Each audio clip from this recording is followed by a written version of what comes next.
Kalau misalnya menurut Mbak Eni nih, menurut pengamatan Mbak Eni gitu ya, eh seorang pramugari atau seorang pramugara itu adalah orang-orang dengan karakter seperti apa sih? Kalau aku mereka mandiri ya. Kalau menurut aku mandiri karena mereka pasti lebih lama di pesawat daripada di rumah. Terus yang pasti mereka sudah disiapkan secara baik. Kalau makanya kenapa aku bilang orang-orang yang mentalnya nggak kuat, yang nggak bisa catch up gitu sama pelajaran, dia pasti akan secara nggak langsung dia akan mundur karena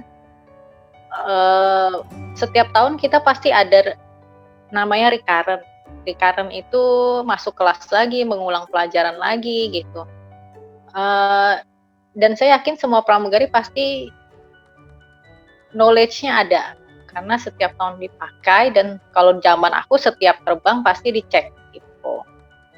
Kalau soal kayak ramah tamah, kesabaran apa segala macam, harus ya, nggak usah ditanyain ya.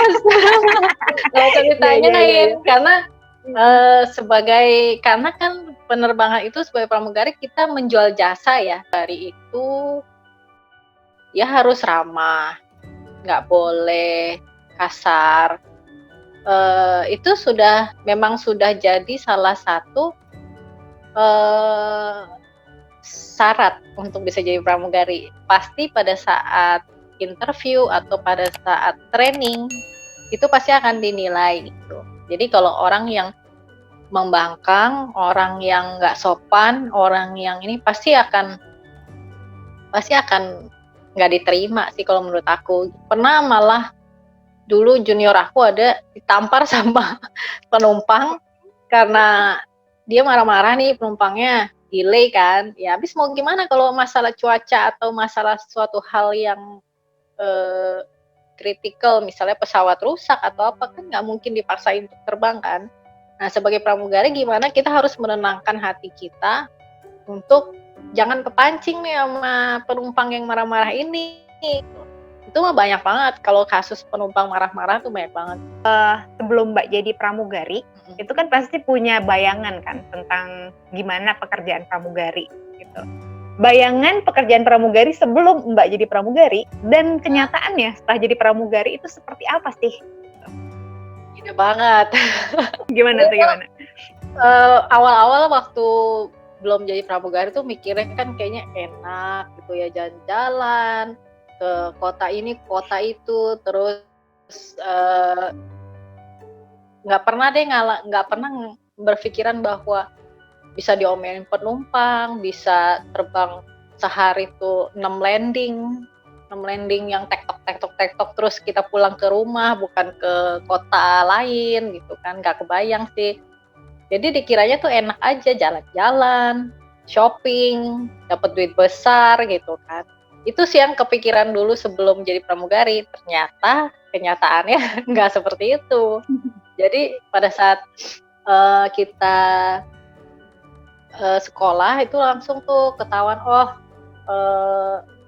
pertama resiko kita yang paling terbesar adalah kalau terjadi emergency. Itu nggak kepikiran kan sama saya, oh iya juga ya gitu, kalau terjadi apa-apa pesawatnya kenapa-napa kita gimana nih gitu kan.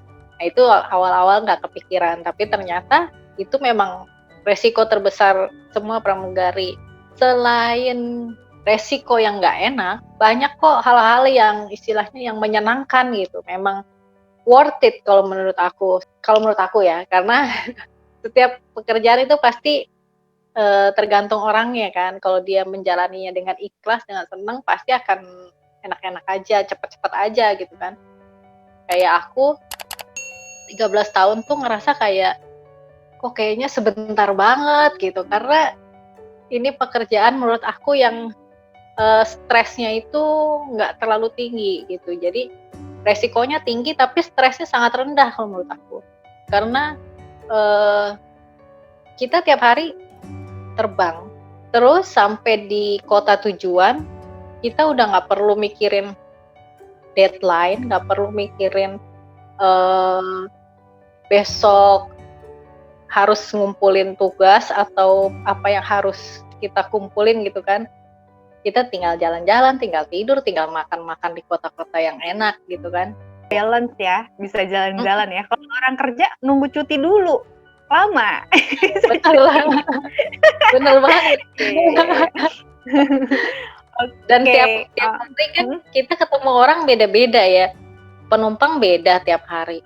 Kru juga kita tiap hari tuh beda. Bukan tiap hari, tiap terbang. Jadi kalau terbangnya private jet versus komersial itu gimana? Lebih banyak yang mana gitu ya? Satu. Kedua, cara ngitung jam kerjanya pramugari itu gimana ya? Soalnya kan tadi kata Mbak ada yang tiba-tiba 6 flight dalam sehari lah gitu kan, berarti bisa jadi mungkin 24 jam kali ya. Itu cara kerja cara ngitungnya apakah harian, apakah mingguan, misalnya harus berapa puluh jam dalam seminggu atau gimana? Kalau menurut aku sama aja sih. Cuman mungkin waktunya beda.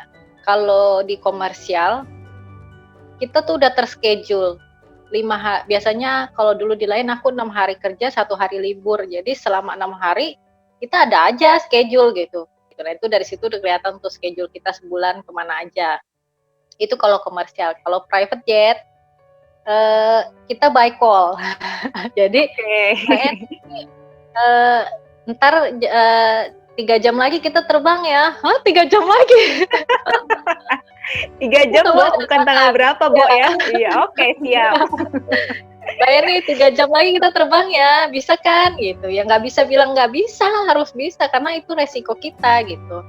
Koper tuh selalu siap sedia, jadi udah untuk berapa hari nginep gitu. Koper tuh pasti udah ditata untuk berapa hari nginep. Di kontrak itu benar-benar dimention bahwa kapanpun diminta kita harus siap. Jadi nggak boleh keluar kota tanpa izin.